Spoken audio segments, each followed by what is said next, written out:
So the weather changed. It's not warm outside anymore. It's actually quite cool. More of the 50 kind of degree. As I am accumulating more stuff for longer periods of time, I can honestly say that I don't like clutter. So far it's manageable. I still have my front and back seat liberated, but I'm constantly organizing things. So pros and cons. In a car, most cars, like SUV type cars, you would be able to lower a seat and connect this, or lower both seats and connect one side of your vehicle, the front side to the back side, and maybe lay out a platform and make a flat surface and still be inside. I have a front seat and a back seat. If I travel with my puppy, he takes up a lot of room. He usually occupies the back seat, thus just leaving the front seat. I've slept in the front seat plenty of time, and it's not comfortable because the seats are ergonomic, and so you have a kind of this dip in the seat. It's for sitting, right? And then the flat part under the middle console, and then another dip. Plus the backs of the seats hug you, which is wonderful. I'm perfectly fine with my seats. For sleeping, however, it's not so bad. After several days, there does come a point where you want a flat surface. So I've been digging around, and the prices for a lot of the campgrounds and campsites, especially if you're looking to recharge something like a power station, you don't have the solar, those prices have gone up. So easily you can spend $45 a night on a campground or campsite or RV park with hookups, or $30. And for someone who's on a budget, $35, $45, $50 a night, that adds up, and that's just as bad as rent. So the other alternative is the camping without, on land, and that has its pros and cons as well. The areas that I know that are more rural are away from the city. In order to sustain yourself there, you should have accommodations within your vehicle for more of a long-term subsistence or existence, where if you're taking food with you hot during the day, maybe you want refrigeration or electricity. I know about the solar panels and all of this, and I've been working on this for a few years. And the thing is that because I don't have a shell or a camper, and even though this looks spacious, it's not really that spacious. I have used in emergencies the bucket inside here.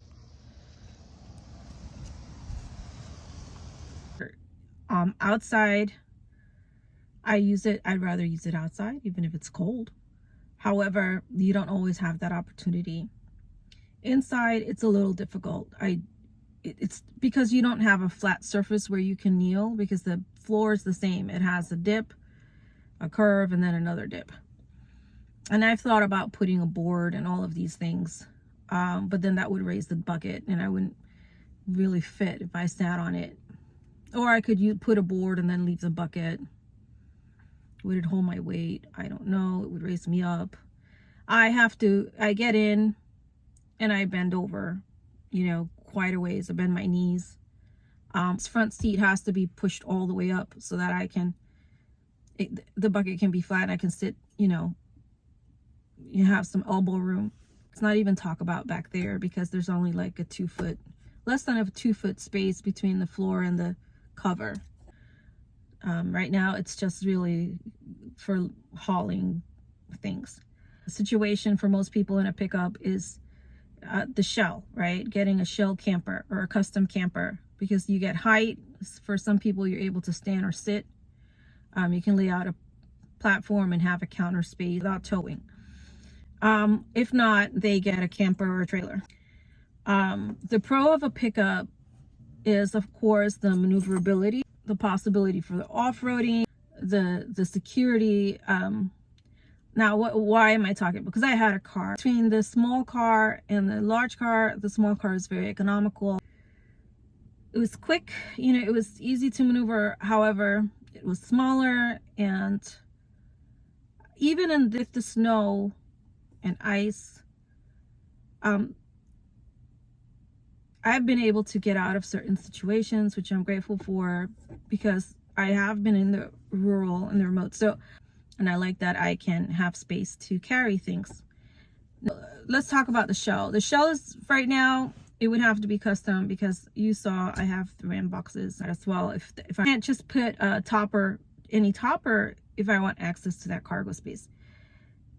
With regards to the trailer camper, I've looked at everything from the small closed trailer. I don't, depending on your engine, the bigger your engine or the more potent your engine, the more you can tow.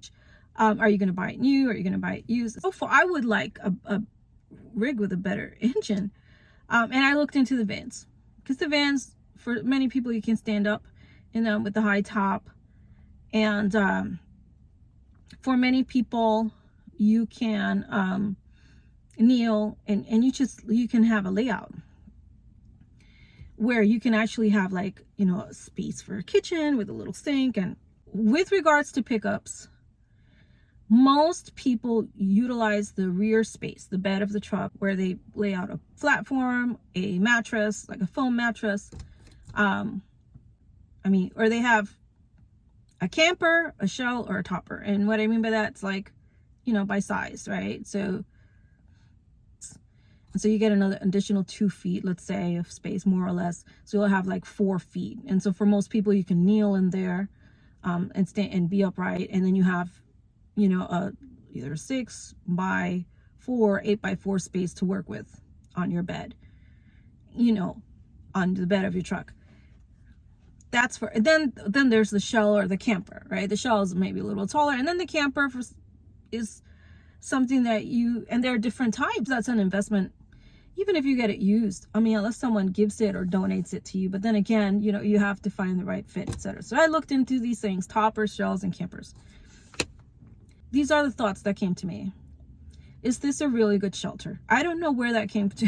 That was what came to me today. Is this a really good shelter?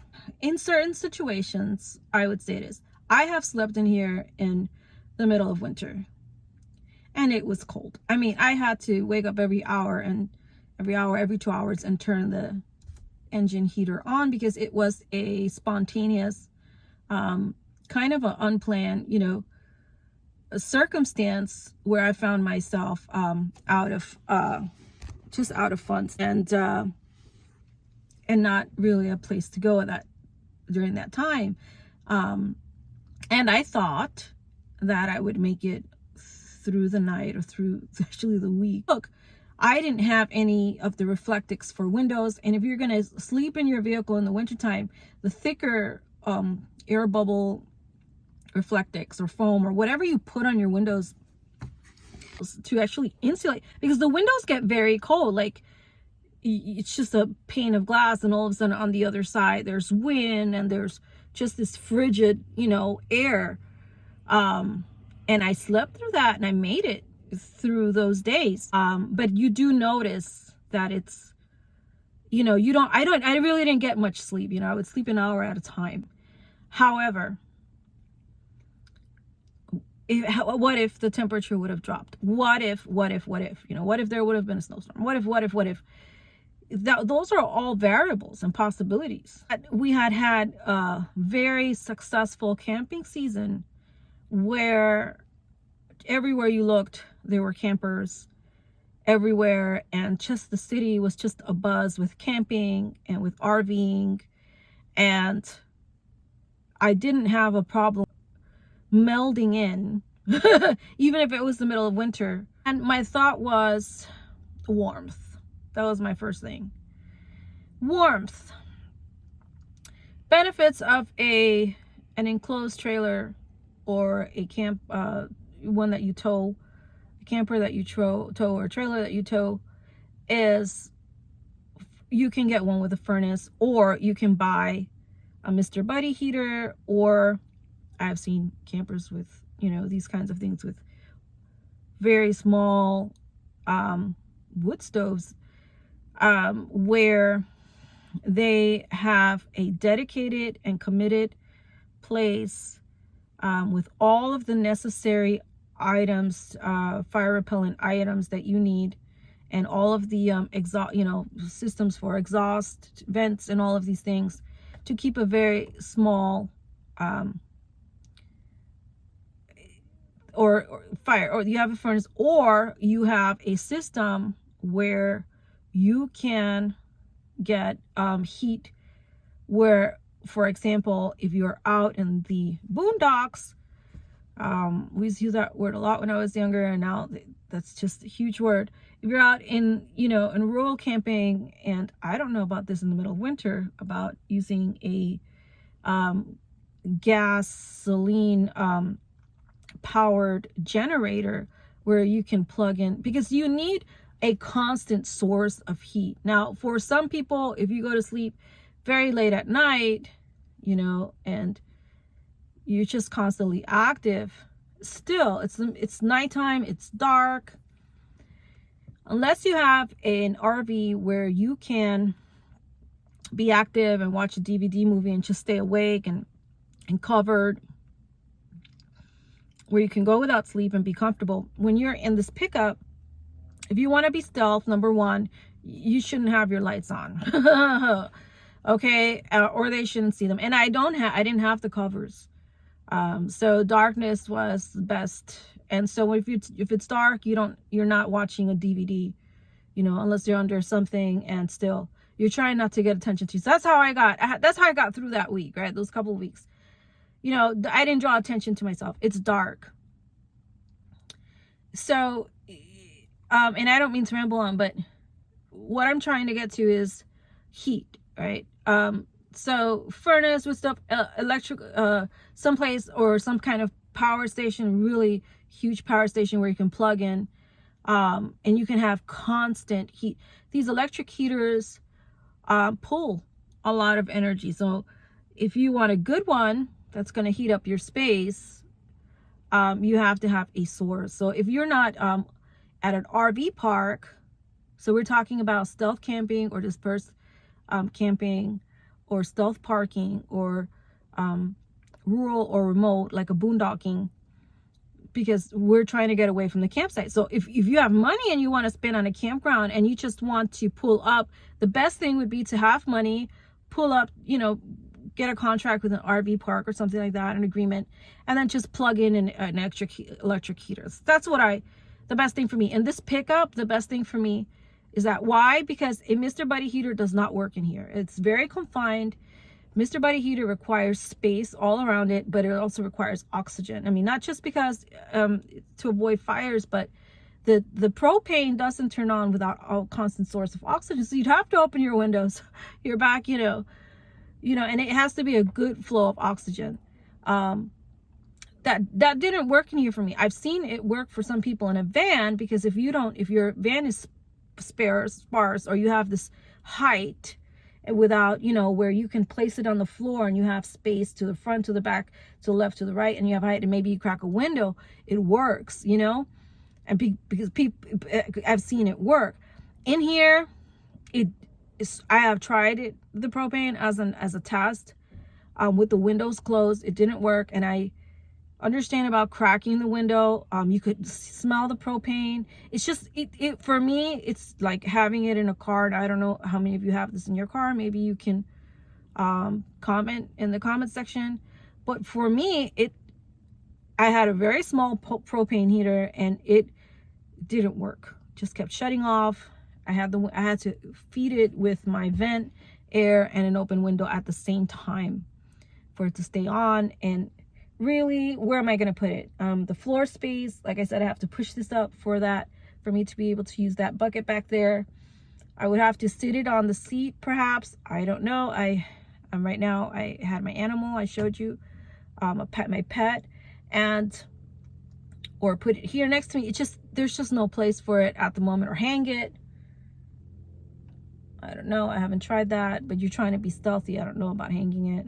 There would be some kind of glow, I'm pretty sure, from it. So the best thing for me would be to pull up to campground with hookup and just plug in and get some heat in here, because electric heaters have worked well for me. Now I have some ideas about a power station, getting solar and a generator, and where would I put that? I have a little cover back there where I could possibly install, but then how would I open the cover? The roof, I don't know. Some of these panels are quite big. In the wintertime, there's just not a lot of sun, so that wouldn't work. So you see why people migrate. Well, it gets cold and people go south for the winter. Why? Because you avoid all this trouble of trying to constantly have heat at night for days and days and days, and avoid you can't avoid the cost of heat by propane, heat by gas, heat by electric, heat by this, heat by that, and then and this is of course not turning on your engine constantly. So even if you turn on your engine and you heat up your vehicle, at some point it dissipates. So insulation, we talked about that. You would have to have space. I have not worked on that. It's just more clutter, and I have not worked on that. I mean, insulation would help to a point. Blankets would help. All of that would help. Like I said, I slept in here. The thing is, how long can you go before it gets even colder and it just gets, the blankets will work up to a certain, and then there comes a time where you're just exposed to the cold, and your body starts aching. Because I know, I've been there, and I can talk. I've been all over, like literally. There comes a point like this year for me where your just body takes a lot of cold outside and in. You're out and in, you're out and in, even if you're covered, because at some point when you're outside, you're covered. When you come inside, you can't stay with all your gear on. You have to take it off. You have to acclimate your body. It's not healthy just stay with, because it's the difference in temperatures outside and inside. So you have to kind of unlayer. So yeah, then you would have to put the blankets on, but it's different because, you can always, it's just different. You're not just insulated. Your gear is insulating. We talk about blankets breathing, clothes breathing, etc., etc. Okay. If you have a comment on that, please put it in the comment section. So my phone is panning that way all by itself. So what am I saying?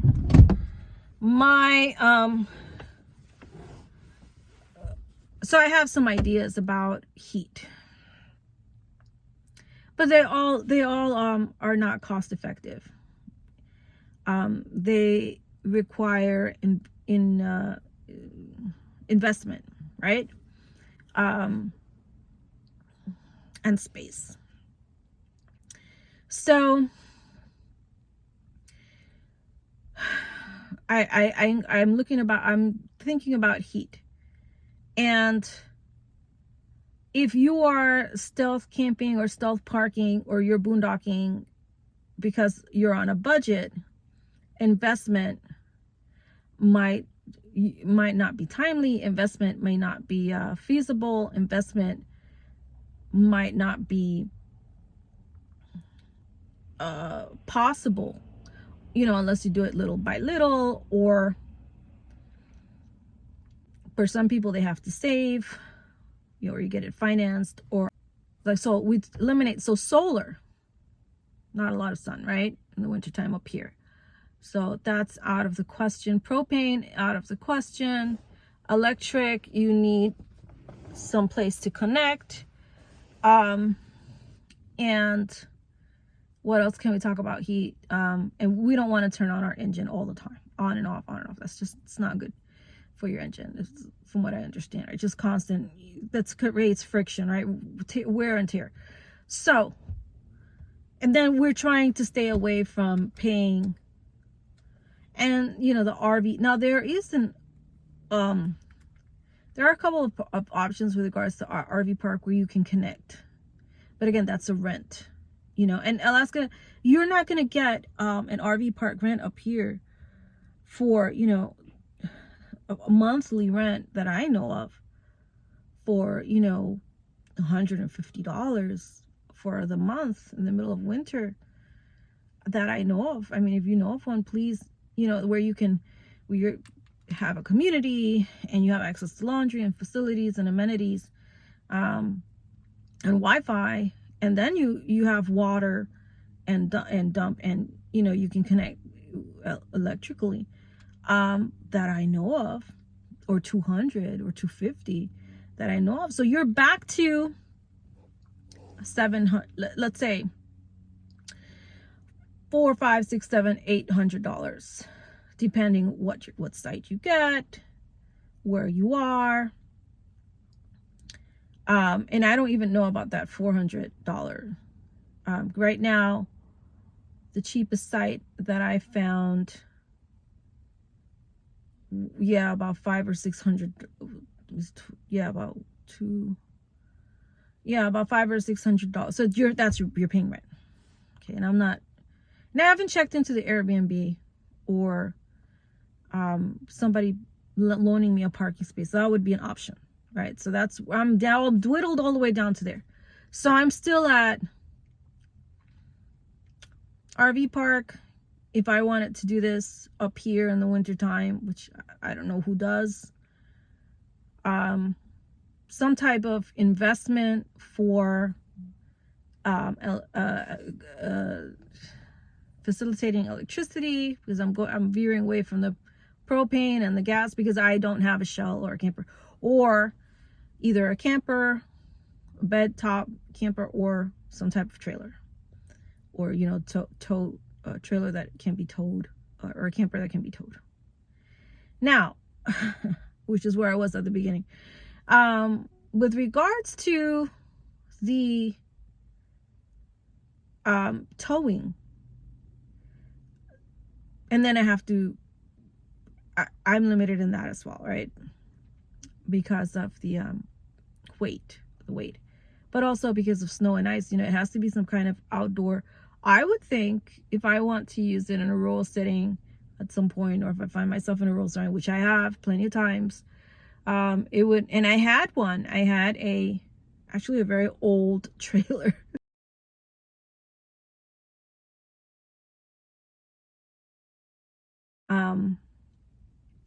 But then it all comes down to investment. So I still would have to invest. So these are the things that keep me awake at night. You change the vehicle. I don't think I'm there. I'm not at a point where I can change it. I'm thankful for the vehicle. So it would be adding it on or using it as it is. So I would have to be very, very smart in, if I were in a winter setting up here where I am, in what I do for heat. And if I don't modify with a camper or trailer, my best bet is an RV park. So that is the lesson of the day. It's cold. I don't know about safety right now, because there was a feeling of, and this is my personal opinion, of I seeing a lot of people outside before COVID, and now it's just, there's just a different feeling where not everyone is, there's just not that freedom as there. I think maybe it could be financial, it could be because we were on lockdown, it could be because in some places, like at the hospitals, they're still wearing masks. It could be because there's this thing with the other threat, biological threat, with the ends in pox. It could be because it's the beginning of the season. I haven't seen it the way it used to be, you know, where people would just swarm and flock.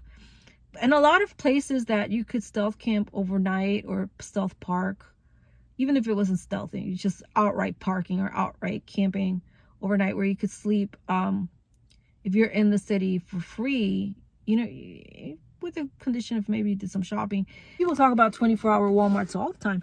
They are not, and I've slept at one, you know, overnight. It was one of the places that I did sleep. Before this, I even saw anything online about Walmart. I was like, oh, I just was there, and I was looking at, I needed a place to stop, and I looked online, and I was asked, they were telling me, no, like something about a policy. And I'm like, look, I found it online and you have to leave me here because I just don't have anywhere to go. So I was at that time, and they changed. Yeah, I mean, effectively, I don't know if it was then or if it was a year later or if it was just in the works, but effectively, their policy changed to where, from what I found online, none of the Walmarts in the state that I know of at this moment are allowing for overnight parking. That's not to say that you won't find a place or two or another, right? We don't have, that I know of, Cracker Barrels either. So it's dwindling, you know, like the opportunities or for this type of thing where you know for 1,000% that if you can sustain yourself with temperature, you know, and gasoline, that you don't break down or anything like that you can stay there and you'll be safe.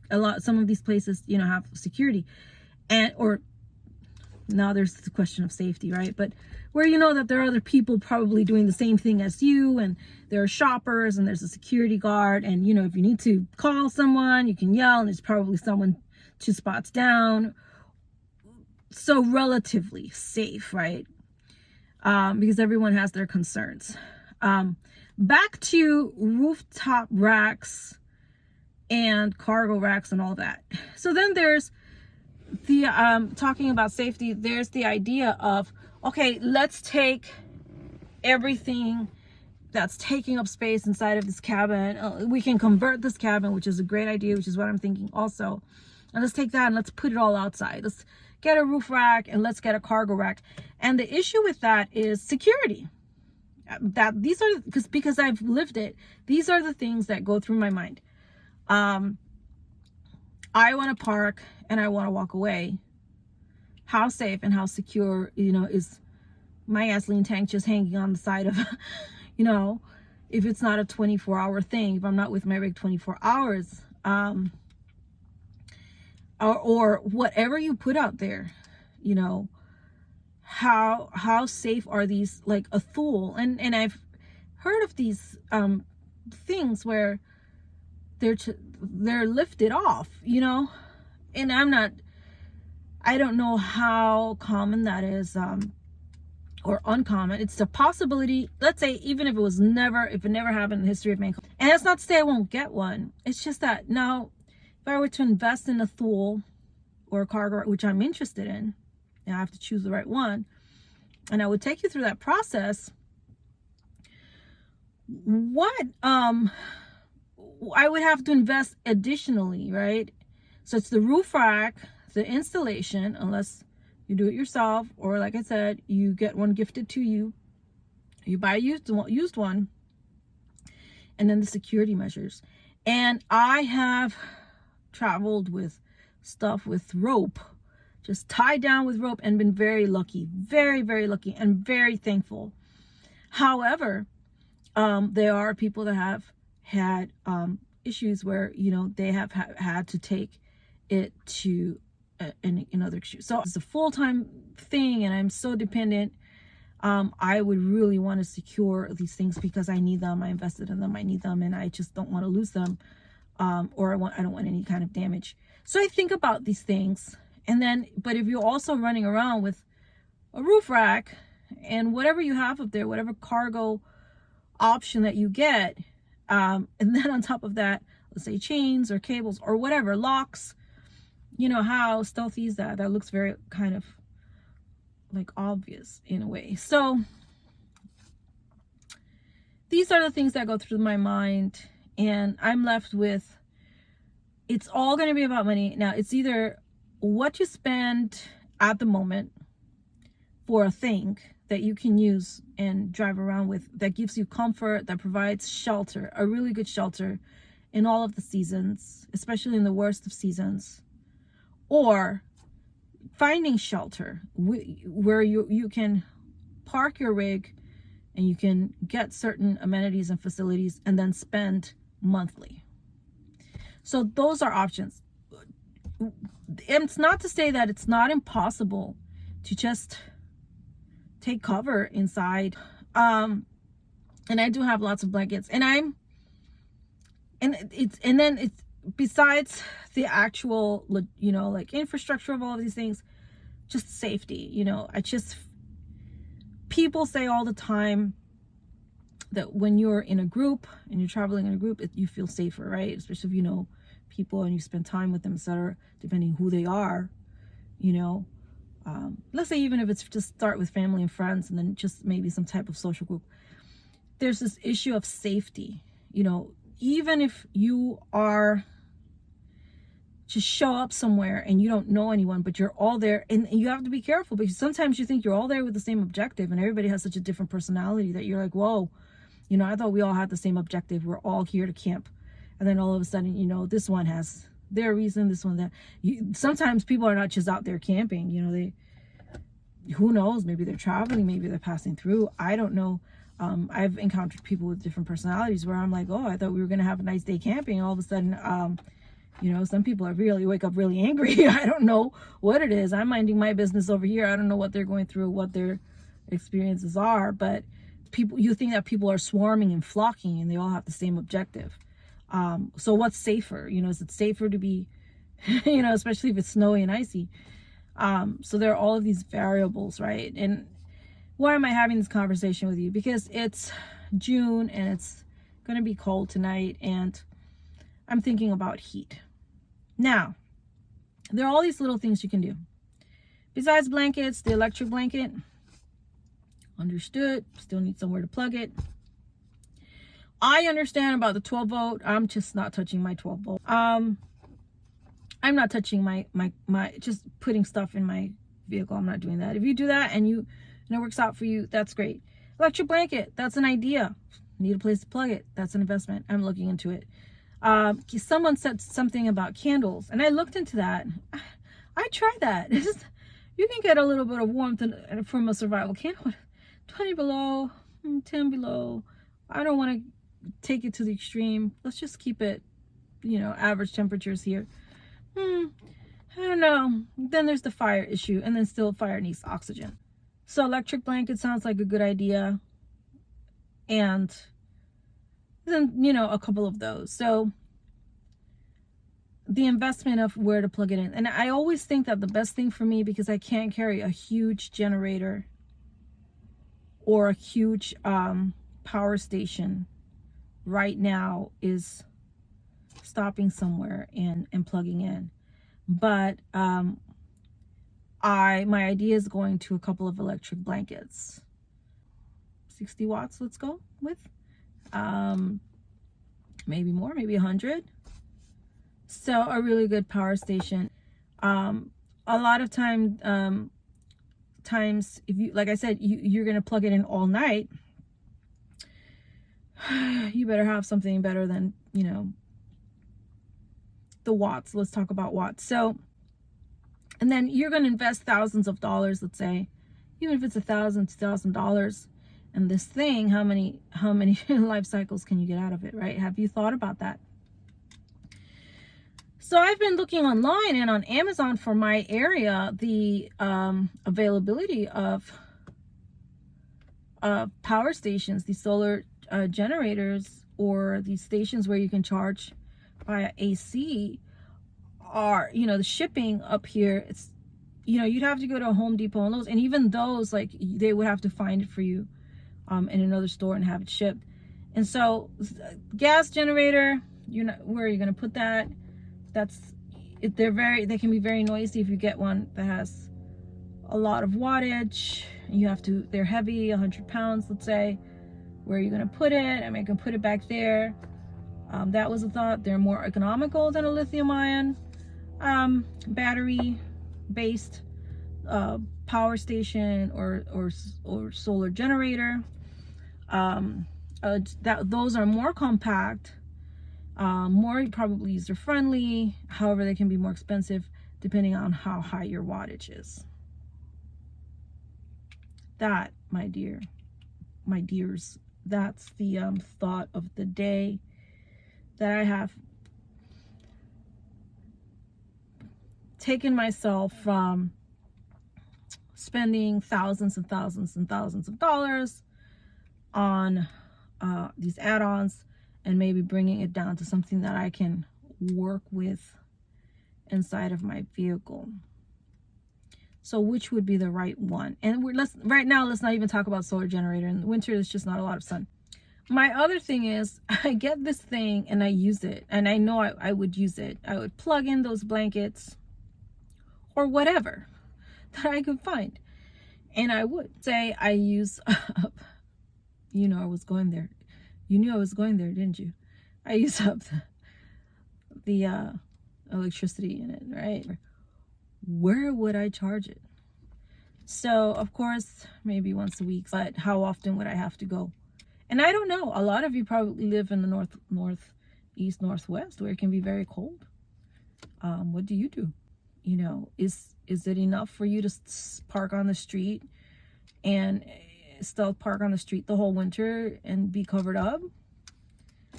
You know, how many blankets do you use? I mean, that's, like I said, I'm sure people have done this and do it if they find themselves absolutely in need.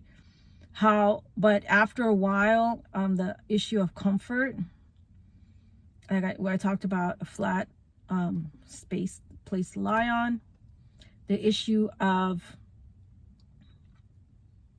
heat, you know, a constant source of heat.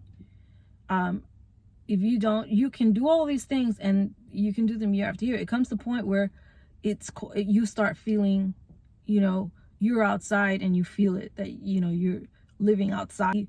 The plants naturally veer towards the sun. We look for warmth. We look for warmth. The body seeks warmth. And if I'm going to be out here, as I'm getting older, my bones need warmth. Oh, that camper's passed twice. I should show it to you guys. Isn't that cool? Alaskan camper, dude.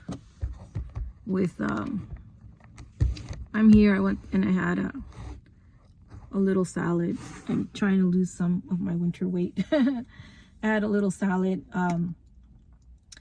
and I got very lucky. There was a band playing, and this is where I chose to stop, just for. And then I took some photos of you guys of the mountain. So investment, and comfort, safety and comfort. So cost, effectiveness, safety, and comfort. These are the things, and stealth, right? And there's safety in being stealth. Possibilities, you know, availability and possibility, feasibility. These are the things you look for.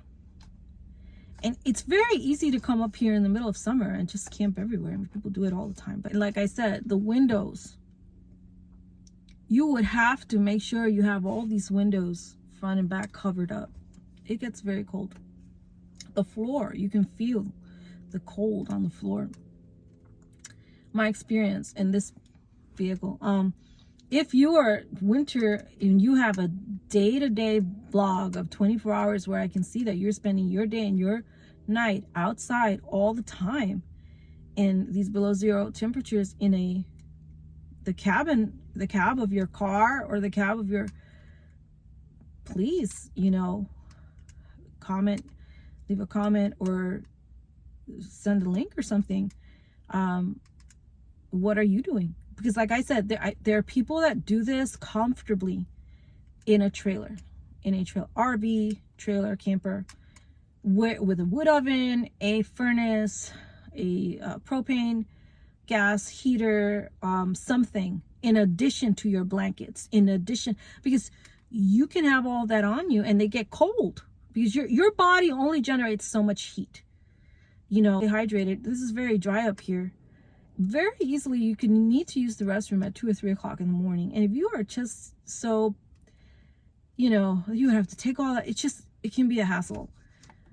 That's why the trailers, you know, and people they just wear nice wool fleece or something, I don't know what, as their PJs. They slide under their covers, they have their furnace going, whatever.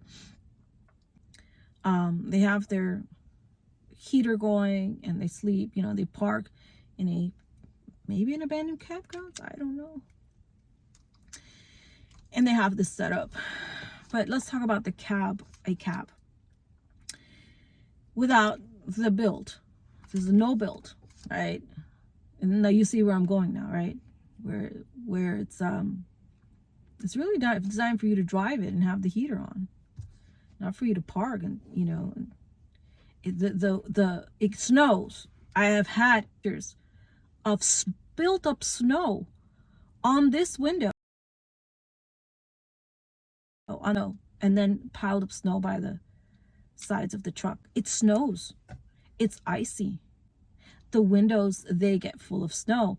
And that cold transfers indoors. Circumstances where, yeah, wow, what a beautiful winter. You know, it's 30 degrees out. And then there are circumstances where it just does not stop snowing, you know, and you can drive around, you know, how long are you going to drive around for? How much are you going to drive for? And I slept in here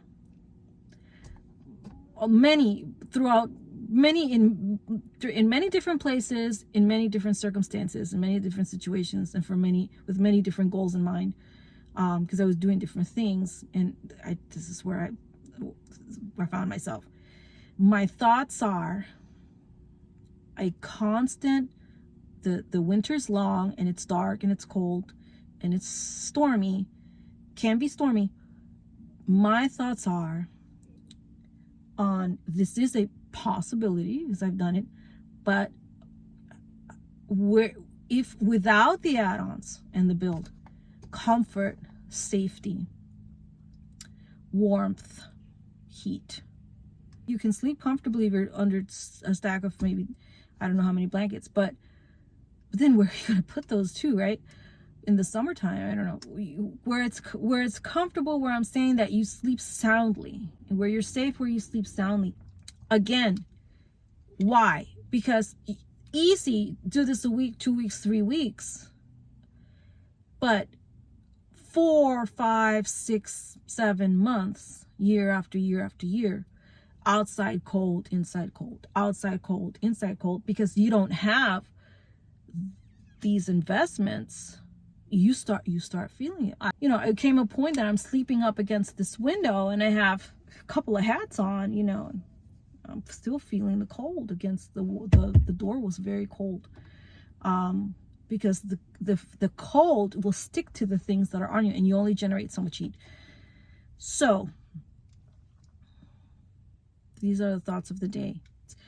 You veer toward comfort, right? Where there's a certain room temperature, and you know, and like you're not cluttered. So what are the options? You know, what are the options? So where do we go to from here? And maintain the stealth. So for tonight, again, this parking lot is going to be empty very soon. There's one RV over there. I don't know if there's anyone in it. There's a lonely person sitting near the waste area, the garbage dump area. This will be empty very soon. It feels very lonely. You know, like I said, like right now, no one's swarming in the parking lots where you see 50 rigs of all sorts and sizes, and this is because of the COVID, I'm pretty sure. And then safety. I don't feel like I want to spend the night here right now. It's not to say that it's not safe, but it'll be empty soon. There are people walking. Do I want to sleep here? Of course, I would have to put up my covers. Would I be able to without getting stopped? I haven't slept in this place before. I don't think so. I don't think this is a place that I would want to sleep. Comfort, safety. So what opportunities do I have, right? Yeah, I want to sleep, find a nice parking spot that'll keep me. These are the things to think about, even aside from the dispersed camping, where if I were dispersed camping, I would probably feel safer. I know that sounds really weird. And then I'd probably have more opportunity, because depending where I would be for this time where it's 50 degrees, if I had an investment, noise making or not, I would probably, because it's a long term, you're kind of forced to make that investment and pay that cost. And then you would have things, because it's long term, so you're forced to have more things that you need. And what I mean by long term is where you're not coming into the city for goods and services.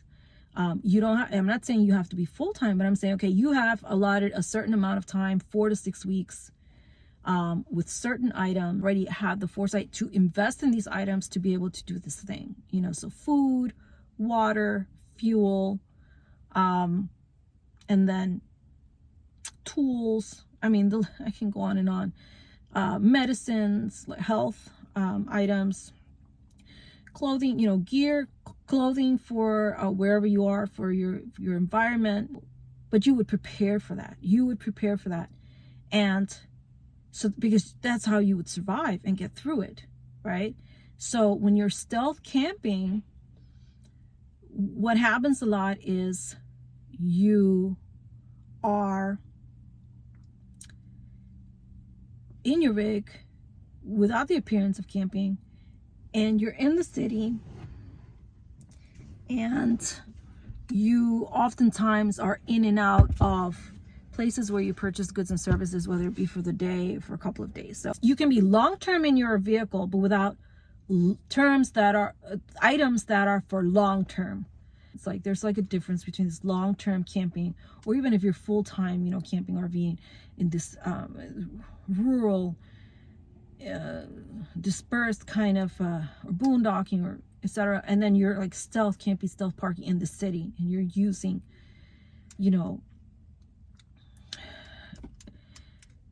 your rig in that way.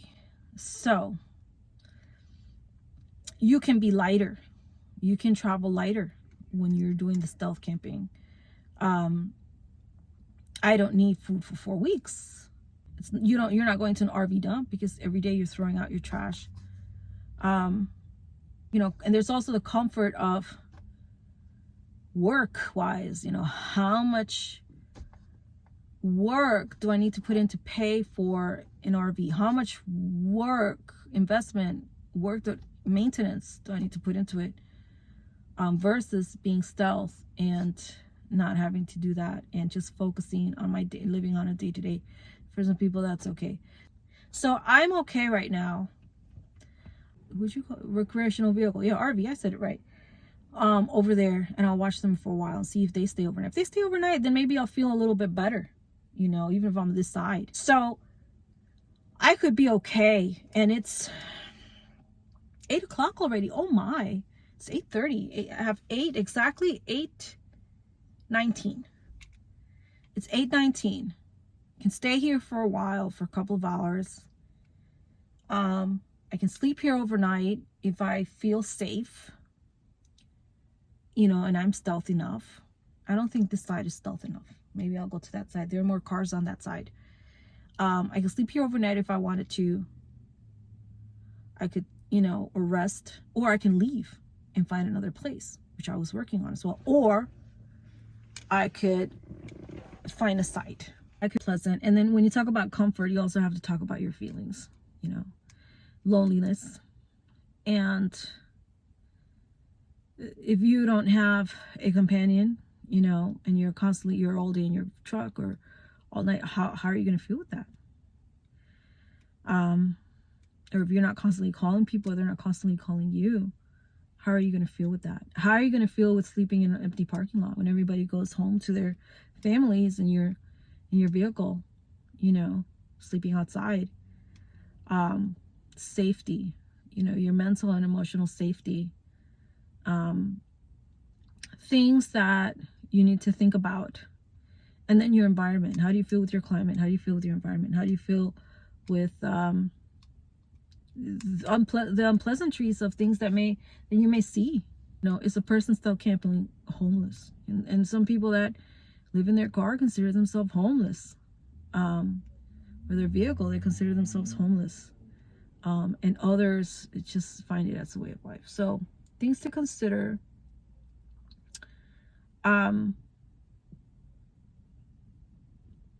Things to consider. And people move around and they find different spots, and that's a way of staying safe. You don't want to be identifiable. Oh, look, that person's been driving around, like, you know, I showed you, right?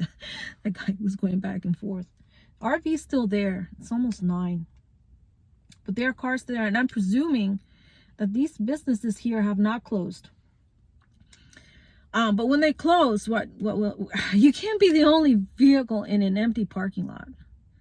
That will draw attention to you, whether you're inside of it or not. You know, whether you're still camping or not. Let's say you just parked your car and you walked away. You shouldn't be an experience, prior experience. So it was great having this conversation with you. It is Tuesday. It's almost 9 p.m. It's almost 8:30 p.m. This side of the parking lot is completely empty. These businesses here in the front have closed. There's a lone car over there. I'm guessing and there's one down the street. I'm guessing that they belong to people that work in those businesses. These businesses are about to close, or if they haven't, they're people that are cleaning up maybe. I know that this becomes so, but that side has not closed yet. So I'm guessing maybe they close at 9 or something like that, 9:30. I don't know. I should look into that, find out why they're still open. And there's one RV that I'm watching. But do I want to stay here? And then I have the issue of I'm going to test my bucket for you. So this is what I'm doing. So I haven't been bothered. I'm not enclosed. I'm using the natural light. I have everything pretty much put away. I don't have anything out. Like I'm not ready to sleep yet. I would have prepared. This would be the place that I would just prepare everything. I would prepare my bed and everything before whatever, so I can then go to sleep. But I don't feel right now safe because I know that I have not been here before. I know that it's right now, it's already emptying. I don't want to be. I mean, you can feel safe in an empty place. That's not what I'm saying. I'm just saying that, you know, you don't want to draw attention to yourself. The knock, they say, right? The knock. So I can easily sleep back there. It's empty right now. Yes, puppy's not there right now. He's being cared for, and can easily sleep here.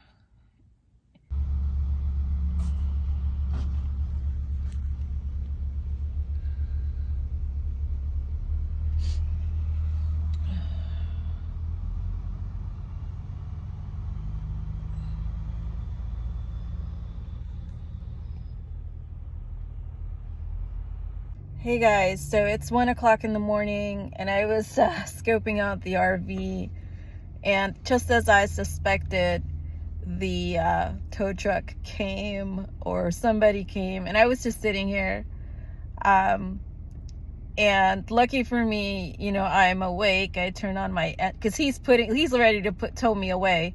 I turn on my engine and turn on my lights, and he says, hey, you know, talked about the parking. I said, hey, but there's an RV over there. What are you going to do about that guy?